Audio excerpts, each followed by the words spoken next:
Guys, आज की यह वीडियो हमारी स्मार्ट मनी कॉन्सेप्ट सीरीज की तीसरी वीडियो होने वाली है, जिसमें हम फेयर वैल्यू गैप्स के बारे में जानेंगे, जिन्हें हम एफवीजी, इम्बैलेंस या एफिशिएंसी भी कहते हैं। और दूसरा हम ऑर्डर ब्लॉक के बारे में जानेंगे, जिसे हम ओबी भी कहते हैं। हम इस वीडियो में हम फेयर वैल्यू गैप और ऑर्डर ब्लॉक के बारे में जानेंगे कि फेयर वैल्यू गैप और ऑर्डर ब्लॉक क्या होते हैं, इन्हें कैसे आइडेंटिफाई किया जाता है और यह कैसे काम करते हैं। तो आज की यह वीडियो भी हमारी पार्ट 1 और पार्ट 2 की तरह बहुत ही इंपॉर्टेंट और इंटरेस्टिंग होने वाली है, क्योंकि स्मार्ट मनी कॉन्सेप्ट में फेयर वैल्यू गैप और ऑर्डर ब्लॉक का बहुत इंपॉर्टेंट रोल होता है। अगर आप इन्हें सीख जाते हैं तो इनकी मदद से आप पुलबैक या रीटेस्ट कहां एंड होते हैं ये पता करना सीख जाएंगे और पुलबैक को सही तरीके से ट्रेड कर सकेंगे। तो अगर आपको भी स्मार्ट मनी कॉन्सेप्ट के बेस पर ट्रू और एक्यूरेट तरीके से ट्रेडिंग करना सीखना है, तो आपको वीडियो को ध्यान से समझते हुए एंड तक देखना है और वीडियो को बिल्कुल भी स्किप नहीं करना है। इस वीडियो में मैं आप लोगों को जो सिखाऊंगा उसे वीडियो के एंड में लाइव ट्रेड करके भी दिखाने वाला हूं, इसलिए आपको वीडियो को एंड तक जरूर देखना है ताकि आपको सब कुछ बहुत अच्छे से समझ आ जाए। तो चलिए वीडियो को स्टार्ट करते हैं। आप वीडियो को एक लाइक कर लीजिए और अगर आप इस चैनल पर नए हैं तो चैनल को सब्सक्राइब करके बेल नोटिफिकेशन को भी ऑल पर जरूर सेट कर लीजिए, ताकि आपको स्मार्ट मनी कॉन्सेप्ट की आने वाली वीडियोस की सभी नोटिफिकेशन टाइम से मिलती रहे।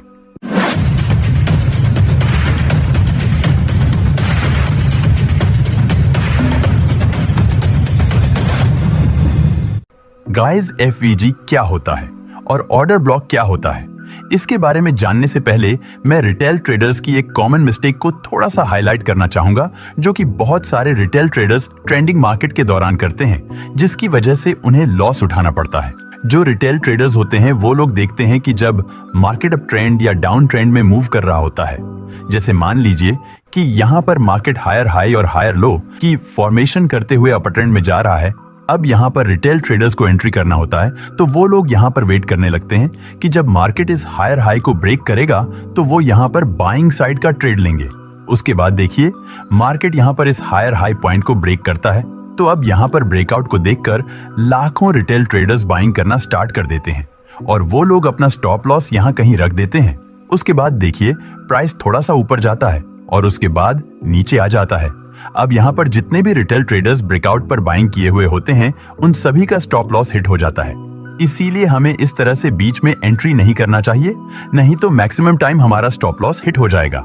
इस तरह के पुलबैक को कैसे ट्रेड किया जाता है, जब आप फेयर वैल्यू गैप और ऑर्डर ब्लॉक को इस वीडियो में समझ जाएंगे तो आप पुलबैक को भी सही तरीके से ट्रेड करना सीख जाएंगे। तो चलिए सब कुछ स्टेप बाय स्टेप समझते हैं। आइए पहले एफवीजी यानी कि फेयर वैल्यू गैप से शुरुआत करते हैं कि फेयर वैल्यू गैप्स क्या होते हैं। गाइस, जब मार्केट स्ट्रॉन्ग मोमेंटम के साथ अप साइड या डाउन साइड जाता है तो हमें 3 कैंडल्स के बीच में गैप्स बनते हुए दिखते हैं, जिसे हम फेयर वैल्यू गैप कहते हैं। फेयर वैल्यू गैप को हम इम्बैलेंस या एफिशिएंसी भी कहते हैं, तो आप लोग इसमें कंफ्यूज ना होइएगा। जब भी मार्केट में हमें स्ट्रॉन्ग मोमेंटम दिखता है तो उसका मतलब होता है कि वहां मार्केट में स्मार्ट मनी इन्वॉल्व है, और जब भी मार्केट में फेयर वैल्यू गैप्स यानी कि इम्बैलेंस बनता है तो मार्केट मैक्सिमम टाइम उस फेयर वैल्यू गैप को फिल करने जरूर आता है। जैसे कि यहाँ पे आप इस चार्ट में देख सकते हैं, ये हमारा बुलिश डायरेक्शन का चार्ट है और यहाँ पे मार्केट अब ट्रेंड में जा रहा है और यहाँ पे मार्केट अपने हायर हाई पॉइंट को ब्रेक कर दिया है। अब यहाँ बुलिश डायरेक्शन में फेयर वैल्यू गैप को पता करने के लिए सिंपली आपको पुलबैक में जो लास्ट रेड कैंडल बनी हुई हो उस रेड कैंडल के हाई को मार्क करना है।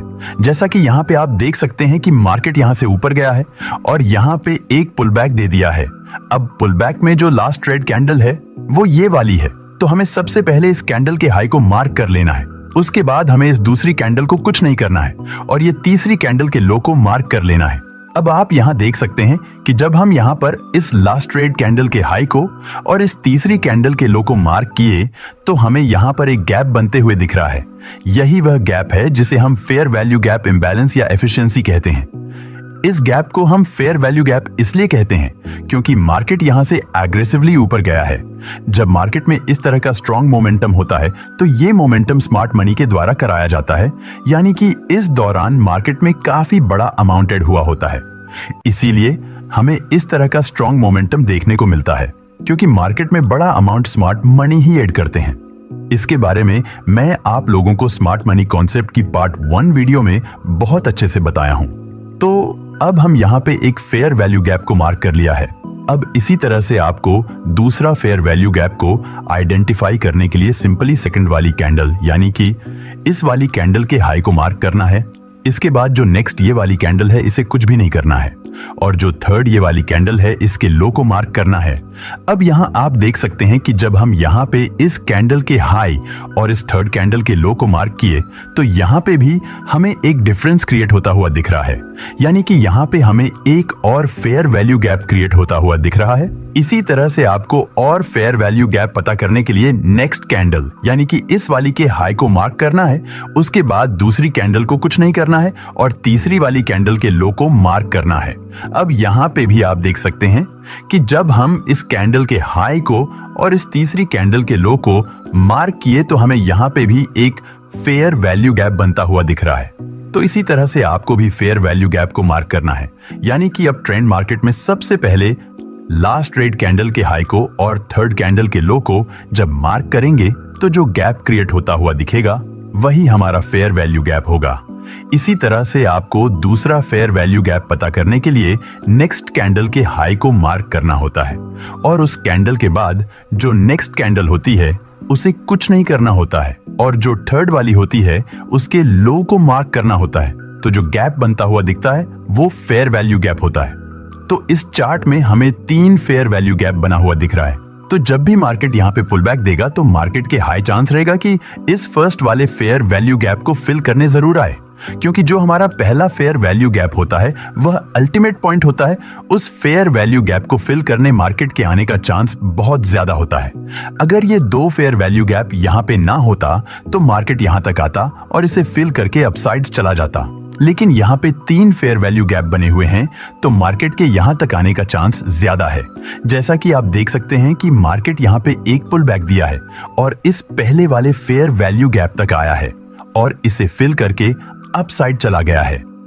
आई होप कि अब आपको पता चल गया होगा कि अब ट्रेंड मार्केट में आपको फेयर वैल्यू गैप को कैसे पता करना है, इसमें आपको एंट्री कैसे प्लान करना है, अभी आपको इस वीडियो में ये भी पता चल जाएगा।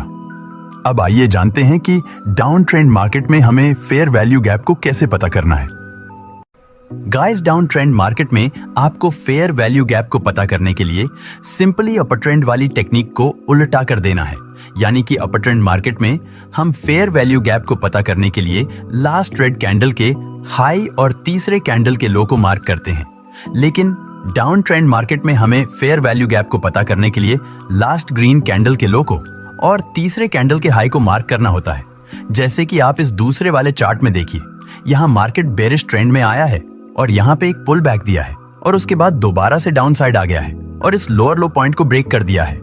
अब यहाँ पे आपको फेयर वैल्यू गैप को पता करने के लिए इस लास्ट वाली ग्रीन कैंडल के लो को मार्क करना है, उसके बाद सेकंड वाली कैंडल को कुछ नहीं करना है और तीसरी वाली कैंडल के हाई को मार्क करना है। अब यहाँ पे आप देख सकते हैं कि जब हम यहाँ पे पहली वाली कैंडल के लो को और तीसरी वाली कैंडल के हाई को मार्क किए तो हमें यहाँ पे कोई भी गैप क्रिएट होता हुआ नहीं दिख रहा है, क्योंकि यहाँ पे पहले वाली कैंडल के लो से तीसरी वाली कैंडल का हाई मिल गया है, यानी कि तीसरी का हाई इस ग्रीन कैंडल के लो के ऊपर है और यहाँ पे कोई भी गैप क्रिएट नहीं हुआ है। जब इस तरह से पहली कैंडल का लो और तीसरी कैंडल का हाई मिल जाते हैं और कोई भी गैप क्रिएट नहीं होता है तो उसे हम मिटिगेशन कहते हैं। डाउन ट्रेंड मार्केट में फेयर वैल्यू गैप तभी क्रिएट होता है जब तीसरी कैंडल का हाई पहली कैंडल के लो के नीचे होता है, तो यहाँ पे पहली कैंडल के लो और तीसरी कैंडल के हाई के बीच में कोई भी गैप क्रिएट नहीं हुआ है। इसलिए अब हम इस वाली नेक्स्ट कैंडल को लेंगे। अब हमें इस वाली कैंडल के लो को इस तरह से मार्क कर लेना है, उसके बाद इस सेकंड वाली कैंडल को कुछ नहीं करना है और तीसरी वाली कैंडल के हाई को इस तरह से मार्क कर लेना है। अब आप यहाँ पे देख सकते हैं, जब हम यहाँ पे इस वाली कैंडल के लो को और इस तीसरी वाली कैंडल के हाई को मार्क किए तो हमें यहाँ पे भी कोई फेयर वैल्यू गैप क्रिएट होता हुआ नहीं दिख रहा है, क्योंकि यहाँ इस वाली कैंडल का लो और इस तीसरी कैंडल का हाई मिटिगेट हो गया है।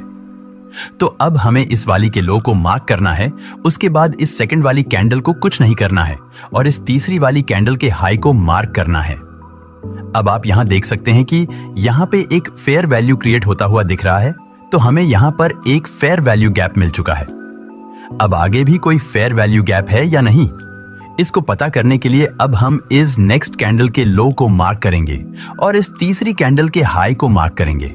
अब यहाँ पे आप देख सकते हैं कि यहाँ पे हमें एक और फेयर वैल्यू गैप क्रिएट होता हुआ दिख रहा है, यानी कि इस मोमेंटम के दौरान दो फेयर वैल्यू गैप बना हुआ है। तो यहाँ पे जो हमारा अल्टीमेट फेयर वैल्यू गैप है वो ये फर्स्ट वाला है। मार्केट अगर यहाँ पे पुल बैक देता है तो मार्केट के यहाँ इस फर्स्ट वाले पॉइंट तक आने का चांस बहुत ज्यादा रहता है। अगर यहाँ ये पहला फेयर वैल्यू गैप नहीं होता तो मार्केट इस वाले फेयर वैल्यू गैप तक आता और इसे फिल करके रिवर्स हो जाता। लेकिन यहाँ दो फेयर वैल्यू गैप हैं तो मार्केट इस अल्टीमेट पॉइंट तक आ सकता है। तो अभी आप देख सकते हैं कि मार्केट यहाँ से एक पुल बैक दिया है और यहाँ इस फर्स्ट वाले इम्बैलेंस तक आया है और यहाँ से रिवर्स होकर फिर से डाउन साइड चला गया है। गाइस, आपको याद रखना है कि कोई भी फेयर वैल्यू गैप हो, चाहे वो छोटा हो या बड़ा, मार्केट मैक्सिमम टाइम पहले वाले फेयर वैल्यू गैप को ही फील करने जाता है। आई होप कि अब आपको यह भी अच्छे से समझ आ गया होगा कि डाउन ट्रेंड मार्केट में फेयर वैल्यू गैप को कैसे पता किया जाता है। गाइस, अगर आपको वीडियो इंटरेस्टिंग लग रही है और आपको सब कुछ अच्छे से समझ आ रहा है तो प्लीज वीडियो को एक लाइक करके चैनल को सब्सक्राइब जरूर कर लीजिए, क्योंकि पूरे YouTube पर आपको इस तरह से कोई नहीं समझाता है। अब आइए ऑन ऑर्डर ब्लॉक को समझ लेते हैं, क्योंकि फेयर वैल्यू गैप जो होता है वो ऑन ऑर्डर ब्लॉक के साथ में ही अच्छे से काम करता है। उसके बाद हम फेयर वैल्यू गैप को और ऑन ऑर्डर ब्लॉक को कंबाइन करके लाइव ट्रेड एग्जांपल से समझेंगे। गाइस, जो ऑर्डर ब्लॉक होते हैं वो मेनली टू टाइप्स के होते हैं। फर्स्ट है बुलिश ऑर्डर ब्लॉक और सेकंड है bearish order block. Bullish order block हम उसे कहते हैं जहां से मार्केट ऊपर की ओर जाता है, और बेयरिश ऑर्डर ब्लॉक हम उसे कहते हैं जहां से मार्केट डाउन साइड जाता है। आइए अब इसे एग्जैक्ट तरीके से समझते हैं। गाइस, जब प्राइस कहीं से स्ट्रॉन्ग मोमेंटम करते हुए ऊपर की ओर गया हुआ होता है तो वहां पर आपको बुलिश ऑर्डर ब्लॉक को मार्क करने के लिए last bearish candle before buying को मार्क करना होता है। यानी कि जहां से मार्केट अपसाइड गया है उससे पहले की लास्ट रेड कैंडल। जैसे मान लीजिए यहाँ प्राइस आया है और इस पॉइंट से रिवर्स होकर ऊपर की ओर चला गया है, तो यहाँ पे जो हमारी बाइंग मोमेंटम से पहले रेड कैंडल बनी हुई है वो ये कैंडल है। जब हम इसके हाई और लो को मिलाते हुए कुछ इस तरह से मार्क कर लेते हैं तो इसे ही हम बुलिश ऑन ऑर्डर ब्लॉक कहते हैं। ये जो ऑर्डर ब्लॉक होता है ये एक स्ट्रॉन्ग सपोर्ट और रेसिस्टेंस की तरह वर्क करता है। प्राइस जब भी इस ऑर्डर ब्लॉक तक आता है प्राइस के रिवर्स होने का चांस बहुत अधिक रहता है। अगर इसके पास में कोई फेयर वैल्यू गैप होता है तो इसकी एक्यूरेसी और ज्यादा बढ़ जाती है। ऐसा इसलिए होता है क्योंकि प्राइस अपने फेयर वैल्यू गैप को फील करने के लिए जाता है और उसके पास में अगर ऑर्डर ब्लॉक भी होता है तो वो ऑर्डर ब्लॉक प्राइस को वहां से रिजेक्ट करने लगता है। क्योंकि जैसा कि मैंने आपको अभी बताया कि जो ऑर्डर ब्लॉक होता है वो स्ट्रॉन्ग सपोर्ट और रेसिस्टेंस की तरह वर्क करता है। और जैसा कि मैं आप लोगों को बहुत बार बता रखा हूं कि सपोर्ट लेवल जो होता है वहां पे बहुत ज्यादा बायर्स एक्टिव होते हैं और जो रेसिस्टेंस लेवल होता है वहां पे बहुत ज्यादा सेलर्स एक्टिव होते हैं। तो यहाँ पे ये वाला जो बुलिश ऑर्डर ब्लॉक है ये सपोर्ट लेवल की तरह वर्क कर रहा है और यहाँ पे एक फेयर वैल्यू गैप भी है। अब देखिए, जब प्राइस यहाँ इस फेयर वैल्यू गैप को फिल करने आता है तो बहुत सारे बायर्स जो यहाँ पे एक्टिव होते हैं वह लोग यहाँ पे बाइंग करने लगते हैं, जिसकी वजह से प्राइस में डिमांड बढ़ने लगती है और प्राइस यहाँ से अपसाइड जाने लगता है। अब देखिए, यहाँ पे प्राइस फिर से पुल बैक दे रहा है और यहाँ पे एक ऑर्डर ब्लॉक है और जस्ट इसके पास में ही एक फेयर वैल्यू गैप भी है। तो देखिए, जब प्राइस यहाँ पे पुल बैक दिया है तो प्राइस यहाँ भी इस फेयर वैल्यू गैप को फिल करके रिवर्स हो गया है और ऊपर की ओर चला गया है। अब इस चार्ट को देखिए, यह चार्ट हमारा बेयरिश डायरेक्शन का है। बेयरिश ट्रेंड में ऑर्डर ब्लॉक को पता करने के लिए हमें last green candle before selling momentum को मार्क करना होता है, यानी कि जहां से मार्केट डाउन साइड गया होता है उससे पहले की जो लास्ट ग्रीन कैंडल होती है उसे हम बेयरिश ऑर्डर ब्लॉक कहते हैं। यहाँ आप देख सकते हैं कि मार्केट डाउन साइड आया है और यहाँ से पुल बैक दिया गया है और उसके बाद डाउन साइड आया है और इस लोअर लो को ब्रेक कर दिया है। अब यहाँ पे आपको ऑर्डर ब्लॉक को पता करने के लिए लास्ट ग्रीन कैंडल को मार्क करना है सेलिंग मोमेंटम से पहले की। यहाँ पे जो हमारी सेलिंग मोमेंटम से पहले की लास्ट ग्रीन कैंडल है वो ये वाली है, तो आपको इस कैंडल के हाई और लो को मार्क कर लेना है। जब हम इसके हाई और लो को मार्क कर लेते हैं तो ये हमारा बेयरिश ऑर्डर ब्लॉक बन जाता है। बेयरिश ऑर्डर ब्लॉक जो होता है वो एक स्ट्रॉन्ग रेजिस्टेंस लेवल की तरह काम करता है, क्योंकि यहाँ पे बहुत ज्यादा सेलर्स एक्टिव होते हैं अगर इस ऑर्डर ब्लॉक के पास में कोई फेयर वैल्यू गैप भी होता है तो वहां से प्राइस के रिवर्स होने का चांस बहुत ज्यादा होता है, क्योंकि जब भी प्राइस इस ऑर्डर ब्लॉक के पास वाले फेयर वैल्यू गैप को फिल करने आता है तो इस ऑर्डर ब्लॉक पर जो सेलर्स एक्टिव होते हैं वो लोग यहाँ पे सेलिंग करने लगते हैं, जिसकी वजह से प्राइस में सप्लाई बढ़ने लगती है और प्राइस यहाँ से डाउन साइड चला जाता है। तो यहाँ पे आप देख सकते हैं कि यहाँ पे हम एक ऑर्डर ब्लॉक मार्क कर लिया है, और जब हम इस रेड वाली कैंडल के लो और इस तीसरी वाली कैंडल के हाई को मार्क किए तो हमें यहाँ पे एक फेयर वैल्यू गैप भी क्रिएट होता हुआ दिख रहा है, यानी कि यहाँ पे ऑर्डर ब्लॉक भी है और फेयर वैल्यू गैप भी है। तो अब देखिए प्राइस यहाँ इस फेयर वैल्यू गैप को फील करने आता है, तो यहाँ इस ऑर्डर ब्लॉक पर जितने भी सेलर्स एक्टिव होते हैं वो लोग यहाँ पे सेलिंग करने लगते हैं, जिससे प्राइस में सप्लाई बढ़ने लगती है और देखिए प्राइस यहाँ से डाउन साइड जाने लगता है।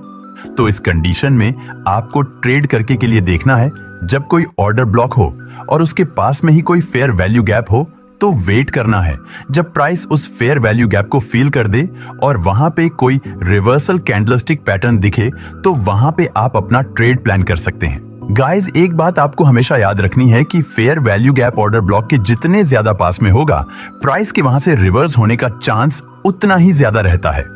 और आपको हमेशा ध्यान देना है कि आपको कभी भी इस सेटअप को साइडवेज मार्केट में उपयोग नहीं करना है।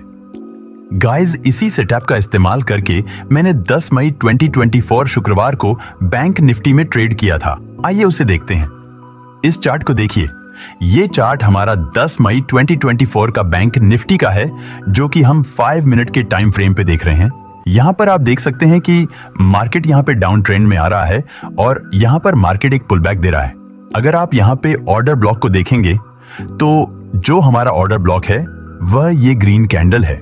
हम यहाँ पे ऑन ऑर्डर ब्लॉक को मार्क कर ले रहे हैं, और जब हमने इस रेड वाली कैंडल के लो को और इस तीसरी वाली कैंडल के हाई को मार्क किया तो यहाँ पर जस्ट इस ऑन ऑर्डर ब्लॉक के पास में ही एक फेयर वैल्यू गैप भी है। अब देखिए, जब प्राइस यहाँ पे जाता है तो प्राइस में यहाँ से हाई रिजेक्शन देखने को मिलने लगता है, जिसकी वजह से यहाँ पर रेड कैंडल बनने लगती है। तो इस टाइम में मैं यहाँ पे वेट कर रहा था जब ये वाली रेड कैंडल यहाँ पे कंप्लीटली फॉर्म हो गई थी और नेक्स्ट रेड कैंडल फॉर्म होने लगी थी और इस पिछली कैंडल के लो को ब्रेक कर दी थी, तो मैं यहाँ पे 47,700 का पुट बाय कर लिया था। इस ट्रेड में मेरा जो स्टॉप लॉस था वो 45 पॉइंट का था और जो मेरा टारगेट था वो 90 पॉइंट्स का था। अब ऑर्डर ब्लॉक और फेयर वैल्यू को एक साथ कंबाइन करने की एक्यूरेसी आप खुद ही देख सकते हैं।